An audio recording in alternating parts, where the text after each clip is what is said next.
কিরে, সেই সকাল থেকে দেখছিস গাছের মধ্যে পা ঝুলিয়ে বসে আছিস। তোর কি অন্য কাজকর্ম নেই? আর সারাক্ষণ এমন মুখ ভোতা করে থাকিস কেন? মুখ ভোতা করে থাকা হচ্ছে ওই মানুষের কাজ। আমরা তো আর মানুষ নই, আমরা তো হলাম পেতনি। বাজে কথা বন্ধ করো তো মা, এইখান থেকে যাও আর আমাকে একটু একা থাকতে দাও। আমার মন খারাপ হয়েছে।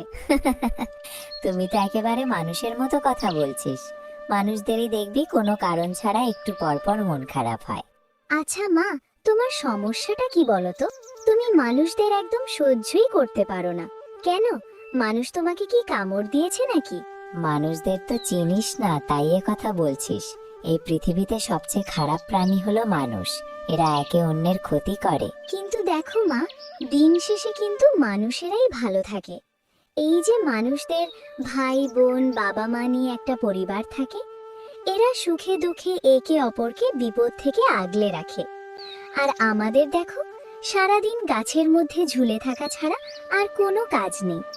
আমার তো মাঝে মাঝে ইচ্ছা হয় মানুষ হয়ে তাদের বাড়িতে চলে যাই। থাটিয়ে দেব এক চড়, বলে কিনা মানুষ হতে চাই। একবার মানুষ হলে বুঝতে পারতিস জীবনটা কত কঠিন। ওদের কাজকর্ম করে খেতে হয়, আমাদের মতো নয়। বুঝতে পারলি? এখন চল নদীতে যাই, মাছ ধরে এনে খাই। সারাদিন তো কিছু খাওয়াই হয়নি। ঠিক আছে, চলো মা।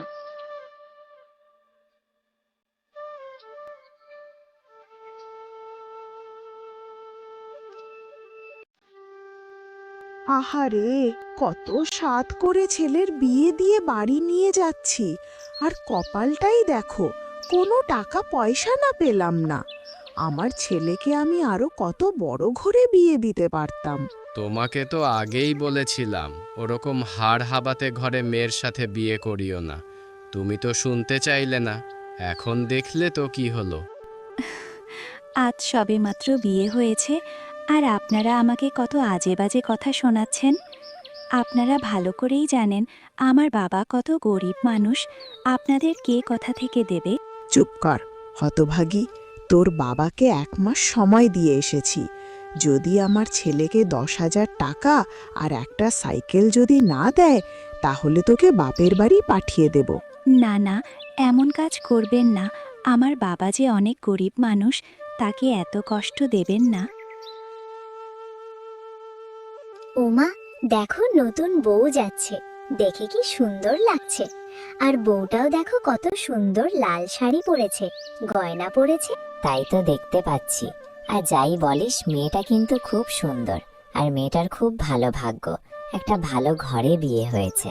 ওমা, দেখো না আমাকে বিয়ে দিয়ে যায় কিনা। আমারও বিয়ে করে সংসার করতে ইচ্ছা করে। আরে হতচ্ছাড়ি, তুই তো শাকচুন্নি, তোকে কে বিয়ে করবে বল?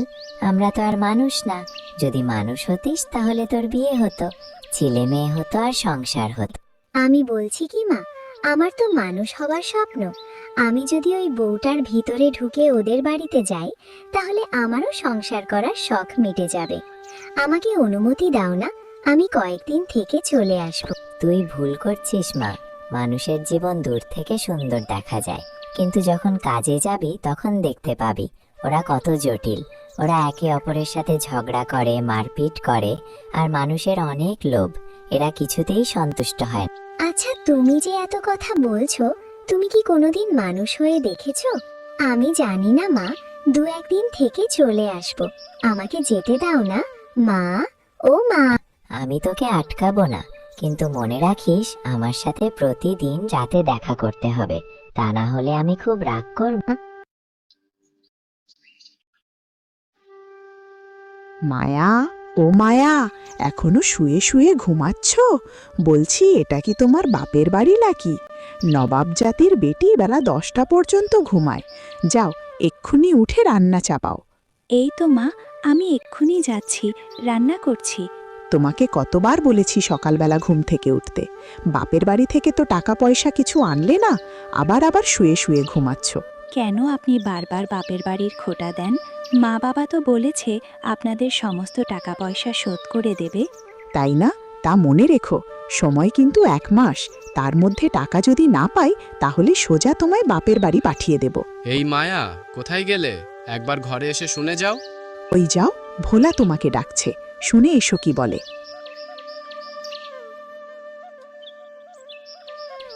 আমাকে ডাকছি? আসলে মায়ের সাথে একটু কথা বলছিলাম, তাই আসতে দেরি হয়ে গেল। শোনো, তোমাকে একটা কথা বলি। মা তোমার বাবার কাছ থেকে একটা সাইকেল আর টাকা চেয়েছিল। তোমার বাবাকে সাইকেল দিতে বারণ করো। আমার সাইকেলের কোনো প্রয়োজন নেই। আমি জানতাম আপনি খুব ভালো মানুষ, তাই তো আমার বাবাকে টাকা পয়সার জন্য কোনো জোর দিচ্ছেন না। আরে থামো থামো, আমি নতুন একটা ব্যবসা শুরু করেছি। তার জন্য যেন আমাকে 50,000 টাকা দেয়, তাহলে ব্যবসাটা আমি বড় করতে পারি। একই বলছেন আপনি? আমার বাবা দরিদ্র মানুষ, এতগুলো টাকা আপনাকে কোথা থেকে দেবে? তোর সাহস তো! তুই আমার মুখে মুখে কথা বলিস? আমি একবার যখন বলেছি টাকাটা আমার দরকার, তার মানে আমাকে টাকাটা দিতে হবে। এবার যা, কাজ কর। এই বাড়িতে তোকে পুতুল করে সাজিয়ে রাখার জন্য আনেনি। এই বাড়িতে থাকতে হলে কাজ করে খেতে হবে। বিয়ে হয়েছে মাত্র 2 দিন হয়েছে, এর মধ্যে আপনি এরকম ব্যবহার করছেন? আমার বাবা আমাকে কোন ঘরে করে বিয়ে দিল? হে ভগবান, আমাকে এদের হাত থেকে বাঁচাও। কিরে, আজকে আসতে তোর এত দেরি হলো? তোর মনটা এত খারাপ কেন? কি হয়েছে কি? তুমি সত্যি বলছো মা? মানুষ অনেক খারাপ, যে স্বার্থ আর লোভের জন্য সবকিছুই করতে পারে। যে মেয়েটাকে বিয়ে করে এনেছে, টাকার জন্য তার স্বামী আর শাশুড়ি খুব অত্যাচার করে। এখনো সময় আছে মা, চলে আয়। তোর ও বাড়িতে গিয়ে কোনো লাভ নেই। তখন সবাই মিলে ওই মেয়েটাকে মারছিল। আমার খুব খারাপ লাগলো। মানুষ আসলে ভালো না। মেয়েটাকে মারছিল। আমার খুব খারাপ লাগছিল। মনে হচ্ছিল ওর স্বামী আর শাশুড়িকে একটা উচিত শিক্ষা দিই, কিন্তু কিছু করতে পারলাম না। তার বাবা মনে হয় খুব গরিব, তাই চাহিদাগুলো পূরণ করতে পারছে না। তাহলে মেয়েটাকে তার বাপের বাড়িতে পাঠিয়ে দেবে। আর আগামীকাল মেয়েটার বাবা আর টাকা দেওয়ার কথা, তার বাবা টাকা নিয়ে আসবে। আমি আজকের মতো যাচ্ছি মা। তুই নিজেকে ওই আজে বাজে ঝামেলার মধ্যে জড়াচ্ছিস। তোর গিয়ে কাজ নেই, চল মা আর মেয়ে মিলে ঘুরে বেড়াই। একটা দিন সময় দাও মা, আমি আগামীকাল দেখতে চাই ওই মেয়েটা আর তার বাবার সাথে কি করে। তারপর আমি ওখান থেকে চলে আসব।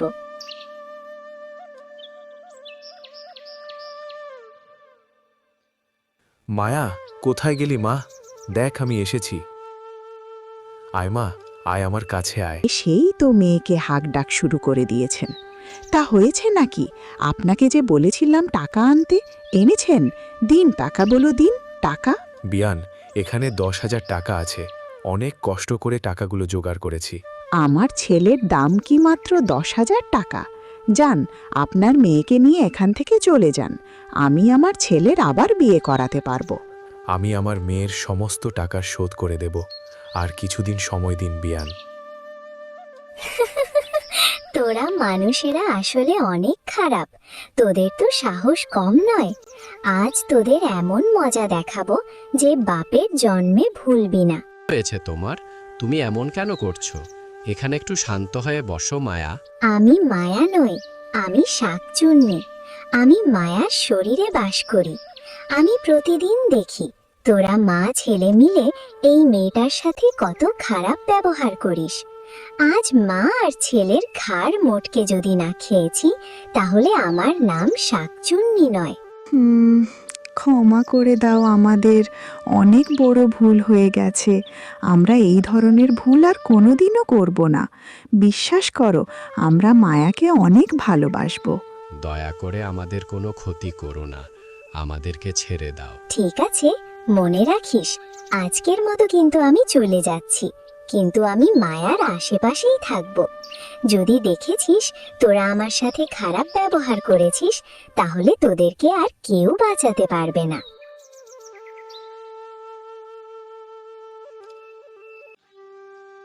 বন্ধু, ও বন্ধু, কোথায় গেলে? দেখো, আমার ফুটফুটে একটা মেয়ে হয়েছে। কতবার বলেছি তোর ওই বাচ্চাকে নিয়ে এই গাছের তলায় আসবি না। কেন যে তুই শুধু শুধু বাড়ি থেকে বের হোস? আমাকে বললেই তো আমি চলে যেতাম। তোমাকে না দেখলে আমার ভালো লাগে না। আর তাছাড়া তুমি ছাড়া আমার আপন বলতে কে আছে বলো? এই দেখো আমার বাচ্চাটা কত সুন্দর দেখতে। বাচ্চাটা দেখতে একদম তোর মতো হয়েছে। তোর স্বামী আর শাশুড়ি তোর উপর আর অত্যাচার করে না তো? আমার স্বামী এখন আমাকে অনেক ভালোবাসে, আর তাছাড়া আমার শাশুড়িও আমার সাথে খারাপ ব্যবহার করে না। এসব কিছু হয়েছে তোমার জন্য। তুমি যদি আমার পাশে না থাকতে তাহলে ওরা আমাকে মেরে ফেলতো। তুমি আমার মেয়ের জন্য একটা সুন্দর নাম রেখে দাও তো। আমি হলাম শাকচুন্নি, আমি কি কোনো সুন্দর নাম জানি নাকি বোকা? তুমি আমার মেয়ের জন্য যে নামটা ঠিক করবে আমি সেই নামটাই রাখবো। আচ্ছা ঠিক আছে, আজ থেকে তোর মেয়ের নাম হলো মিষ্টি। আমি যখন তোর শরীরে ঢুকে তোর শ্বশুর বাড়িতে গিয়েছিলাম, আমার মা বারবার না করেছিল। বলেছিল মানুষেরা অনেক স্বার্থপর হয়, তারা কখনো কাউকে ভালোবাসে না। কিন্তু তোকে দেখে বুঝতে পারলাম তুই অন্য মানুষের মতো নয়, তুই আমাকে কত ভালোবাসিস। এটাই সত্যি কথা। আমি তোমাকে নিজের দিদির মতোই দেখি। এখন যাই গো, মেয়েকে স্নান করানোর সময় হয়ে গেছে। পরে এক সময় আবার আসবো।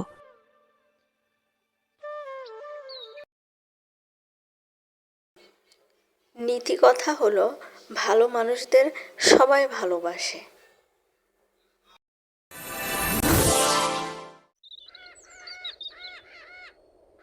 অনেক দিন আগে ছোট্ট একটা গ্রামে একটা কুঁড়ে ঘরে থাকতো হরিপদ নামে এক কাঠুরে আর তার স্ত্রী রেণু এবং তাদের একমাত্র মেয়ে মালা।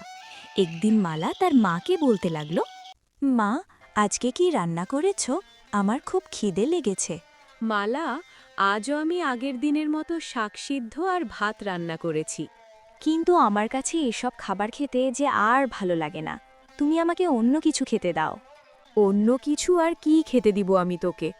ঘরে তো আর কিছুই নেই খাবার মতো। তবে তুই একটা জিনিস খেতে পারিস। ওই যে আমাদের বড় পুকুরের পাশে একটা আম গাছ আছে, ওইখান থেকে যদি কিছু আম আমাকে এনে দিতে পারিস, তাহলে আমি তোকে আমার আচার বানিয়ে দিব। ঠিক আছে মা, তাহলে আমি গেলাম বড় পুকুরের কাছে। তারপরে হাঁটতে হাঁটতে সে বড় পুকুরের কাছে গেল, কিন্তু সেখানে কোনো আম গাছ দেখতে না পেয়ে সে হাঁটতে হাঁটতে জঙ্গলের অনেক ভিতরে চলে আসে।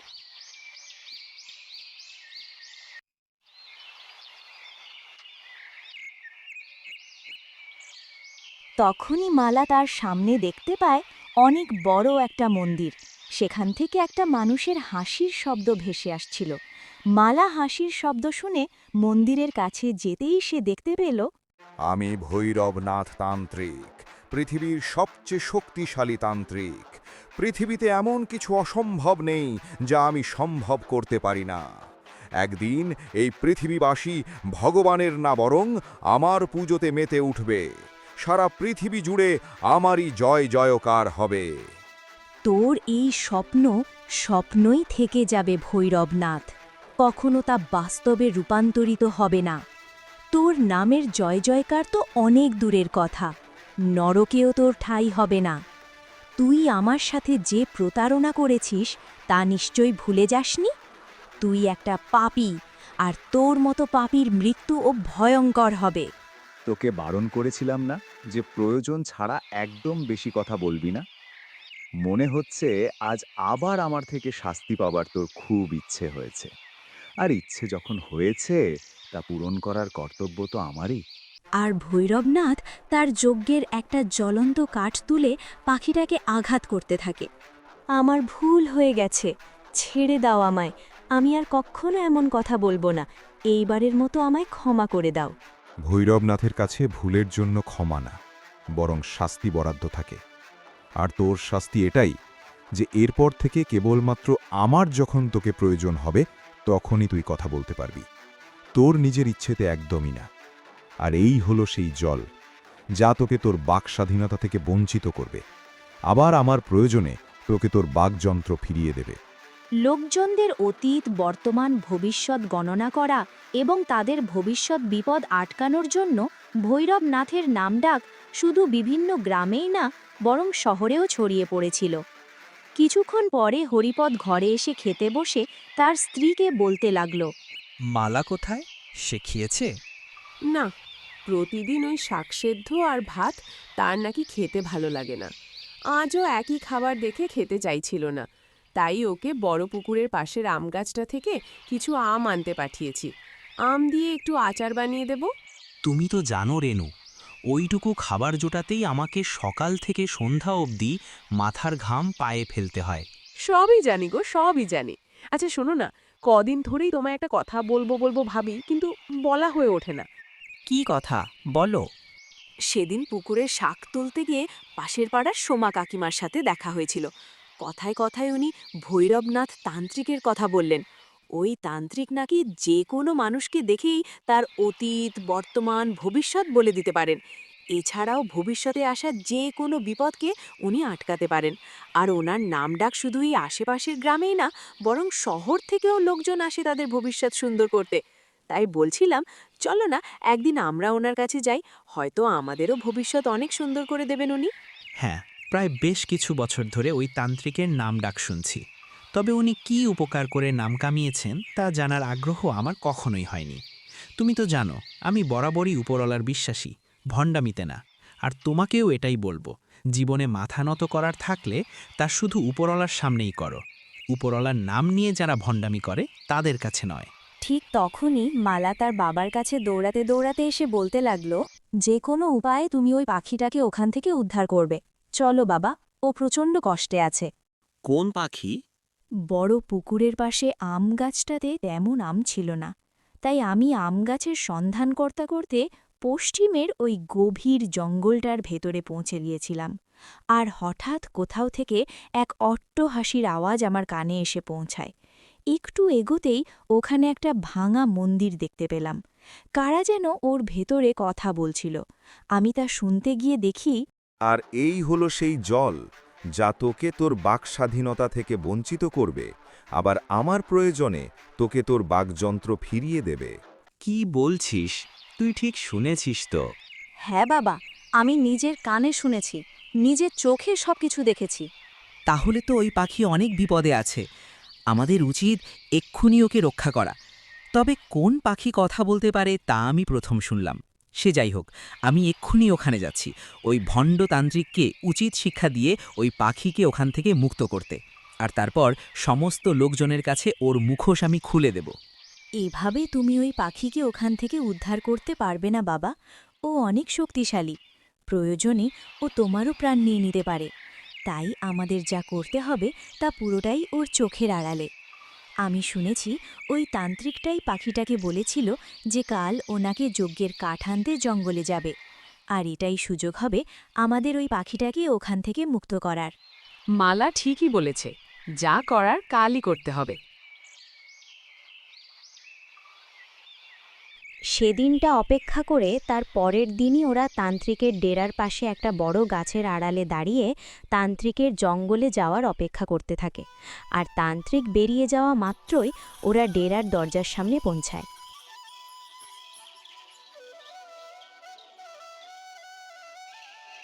কিন্তু বাবা, এটা তো তালা লাগানো, আমরা ভেতরে কিভাবে প্রবেশ করব? আমাকে ডেরার চারপাশটা ভালো করে দেখতে দে। খুঁজতে খুঁজতে ডেরার পেছন দিকে ওরা হঠাৎ একটা বড় সুড়ঙ্গ দেখতে পায়। ওরা দেখে যে সুড়ঙ্গ ধরেই একটা রাস্তা কোথায় যেন চলে গিয়েছে। চলো মালা, হয়তো এই পথই আমাদেরকে গন্তব্যে নিয়ে যেতে পারে। আর ওই গুপ্ত পথ দিয়ে ওরা ওদের গন্তব্যে পৌঁছালো। ওই দেখো বাবা, ওই পাখির কথাই আমি তোমায় বলেছিলাম। পাখি, আমি জানি যে ওই ভৈরবনাথ তোমার সাথে প্রতারণা করে তোমাকে এখানে বন্দি রেখেছে। তুমি সবকিছু খুলে বলো, যাতে আমি তোমায় সাহায্য করতে পারি। মনে হয় বদমাইশ তান্ত্রিকটা জঙ্গলে যাওয়ার আগে ওই জলের ব্যবহার করেছে যাতে পাখিটা কথা বলতে না পারে। তাহলে নিশ্চয়ই ওই জল এখানেই থাকবে। আমাদের এক্ষুনি জলটা খুঁজে বের করতে হবে। হতে পারে ওই জল পুনরায় পাখির গায়ে ছিটালে ও আবার কথা বলতে পারবে। ওরা ওখান থেকে ওই জলের জারটা খুঁজে বের করে ওই জারের কিছুটা জল পাখির গায়ে ছিটিয়ে দেয়, আর পাখি পুনরায় কথা বলতে শুরু করে। তোমাদের দুজনকে আমার তরফ থেকে অনেক ধন্যবাদ। তোমাদের জন্য আমি আবার কথা বলতে পারছি। ওই বদমাইশ ভৈরবনাথ আমায় আমার সমস্ত ক্ষমতা থেকে বঞ্চিত করেছে। আমি এই প্রথমবার কোনো পাখিকে এরকম পরিষ্কার ভাষায় কথা বলতে দেখলাম। আমার মনে হয় তুমি কোনো সাধারণ পাখি না, তাই তোমার ব্যাপারে যাবতীয় সবকিছু আমায় প্রথম থেকে বলো। প্রথমত, আমি কোনো পাখি না, কিন্তু আমি পাখির রূপ নিতে বাধ্য হয়েছি। আজ থেকে প্রায় ১.৫ বছর আগের কথা। এই ডেরা থেকে ১ ক্রোশ দূরে এক জঙ্গলে ভৈরবনাথ ৫ দিনের জন্য গভীর তপস্যায় বসেছিল।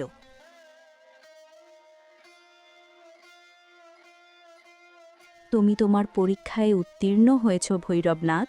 তোমার তপস্যা আমাকে মুগ্ধ করেছে।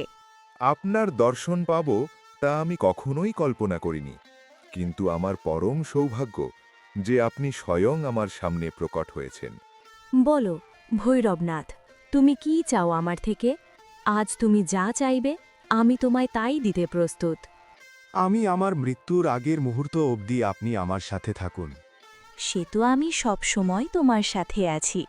তুমি যখনই আমায় স্মরণ করবে আমি তোমার সামনে প্রকট হব। না, এভাবে থাকার কথা আমি বলছি না। আমি চাই আপনি আপনার রূপ পরিবর্তন করে একটা পাখির রূপ নিন আর আমার কাছে বন্দী হয়ে থাকুন, যাতে করে আপনার মাধ্যমে আমার প্রতিটি স্বার্থসিদ্ধি হয়। তুমি কি আমার সাথে পাজলামো করছো? তোমার সাহস হলো কিভাবে এ কথা মুখে আনার? কিন্তু আপনাকে যে এখন আমার ইচ্ছের দাম দিতেই হবে, কারণ আপনি আমায় কথা দিয়েছেন। যেহেতু আমি তোমায় কথা দিয়ে ফেলেছি, সেহেতু কথার খেলাপ করতে পারবো না। তোমার কথা অনুযায়ী আজ থেকে এক পাখির রূপে আমি তোমার কাছে বন্দী থাকব। তবে মনে রেখো, তুমি আমায় শুধুমাত্র একটি বারের জন্য বন্দী করতে পারবে। তাই শেষবারের মতো ভেবে নাও, কারণ তোমার এই দুঃসাহসের পরিণাম ভয়ঙ্কর হতে চলেছে। এরপর দেবী মায়া এক পাখির রূপ নেওয়ার পর ভৈরবনাথ তাকে ডেরাতে নিয়ে গিয়ে খাঁচায় বন্দি করে আর মন্ত্র প্রয়োগ করে ওই খাঁচার তালা বন্ধ করে দেয়। আজ থেকে গ্রামের প্রতিটা লোক তোমার দ্বারা উপকৃত হবে, কিন্তু নাম জয় জয়কার হবে আমার। আমার কাছে আসা লোকজনদের ভবিষ্যৎ বিপদ এবং বিপদের প্রতিকার তুমি আমায় বলবে, আর তোমার বলা ওই বিপদের প্রতিকার আমি ওদেরকে বলবো, আর ওদের কাছে মহান হব।